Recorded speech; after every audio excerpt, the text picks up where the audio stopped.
क्या लोन लेने से आपका जो इंटरेस्ट आप पे कर रहे हो, क्या उसको आप क्लेम कर सकते हो इनकम टैक्स में?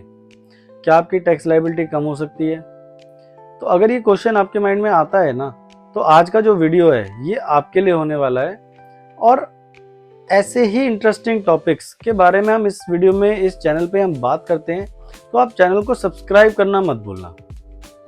और अगर किसी फ्रेंड को लोन की रिक्वायरमेंट हो तो इस चैनल का लिंक जरूर शेयर कर देना। हम ऐसे ही इंटरेस्टिंग वीडियोस शेयर करते रहते हैं और नॉलेज बताते रहते हैं।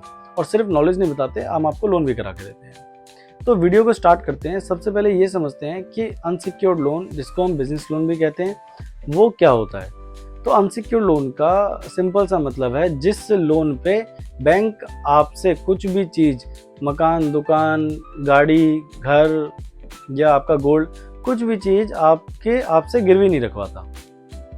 आपको आपकी जो बैंक स्टेटमेंट है, आपकी जो ITR है, आपके जो फाइनेंशियल्स हैं, उसके बेसिस पे ही लोन आपको दिया जाता है। तो वीडियो को स्टार्टिंग में मैंने एक क्वेश्चन पूछा था कि क्या आप जो इंटरेस्ट पे करते हैं लोन पे, क्या उसको, बिजनेस लोन पे बेसिकली, क्या उसको आप इनकम टैक्स में क्लेम कर सकते हो? तो आंसर है यस।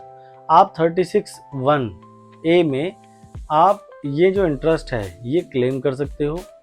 आप अपने बिजनेस एक्सपेंस में ये इंटरेस्ट दिखा सकते हो और अपने प्रॉफिट एंड लॉस में इस इंटरेस्ट को दिखा के अपना प्रॉफिट, जो अपनी जो प्रॉफिटेबिलिटी है उसको कम कर सकते हो, जिससे कि आपकी जो टैक्स लायबिलिटी है वो कम बनेगी। ये लीगल तरीका है, क्योंकि आपने जो लोन लिया वो अपने घर के लिए तो लिया नहीं, या तो अपने पर्सनल यूज़ के लिए तो लिया नहीं। वो आपने जो लोन लिया वो लिया बिजनेस बढ़ाने के लिए। बिजनेस बढ़ाने के लिए अगर आपने लोन लिया तो उसके जो एक्सपेंसेस हैं वो भी बिजनेस ही बेयर करेगा। तो आप अपने बैलेंस शीट में वो जो इंटरेस्ट पार्ट है उसका, उसको दिखा के टैक्स डिडक्शन आप क्लेम कर सकते हैं।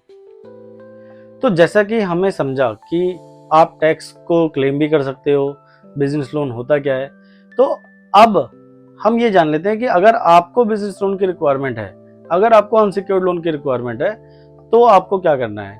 तो सबसे पहले तो मैं कुछ बेसिक डॉक्यूमेंट्स आपको बता देता हूँ। आपकी बेसिक डॉक्यूमेंट्स आपको अरेंज करने हैं और आपको स्क्रीन पे दिए नंबरों पे कॉल करना है। तो कुछ जो बेसिक डॉक्यूमेंट है वो है पैन कार्ड, आधार कार्ड, GST सर्टिफिकेट, आपने 2 साल के फाइनेंशियल्स विद एनेक्जर्स। विद एनेक्जर्स का मतलब ITR कंप्यूटेशन, ITR एक्नॉलेजमेंट, अपने balance sheet, profit and loss और जो भी उसके एनेक्जर्स हैं। ऑडिट रिपोर्ट अगर है तो ऑडिट रिपोर्ट, 1 साल की बैंक स्टेटमेंट, करंट की, OD की, एक फ़ोटो, ओनरशिप प्रूफ। ये कुछ बेसिक डॉक्यूमेंट्स हैं जो आपको अरेंज करने हैं अगर आपको लोन की रिक्वायरमेंट है तो।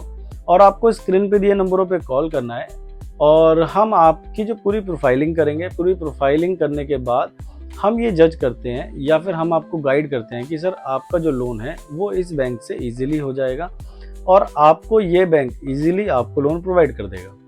तो आप इंडिया में कहीं से भी हैं, दिल्ली, मुंबई, कोलकाता, चेन्नई, हरियाणा, कहीं से भी हैं, किसी भी ज़िले, किसी भी कस्बे से हैं, किसी भी गली से हैं, आप हमें कॉल कर सकते हैं। आपका छोटा बिजनेस है, बड़ा बिजनेस है, आपकी टर्नओवर 1 करोड़ है, 100 करोड़ है, 10 करोड़ है, 20 करोड़ है, आप हमें कॉल कर सकते हैं। हम आपको आपकी लोकेशन से ही लोन करा के देंगे। नंबर ऑफ बैंक जो हमारे साथ एम्पैनल्ड हैं, HDFC, एक्सिस, ICICI, कोटक, ये कुछ बैंक्स हैं।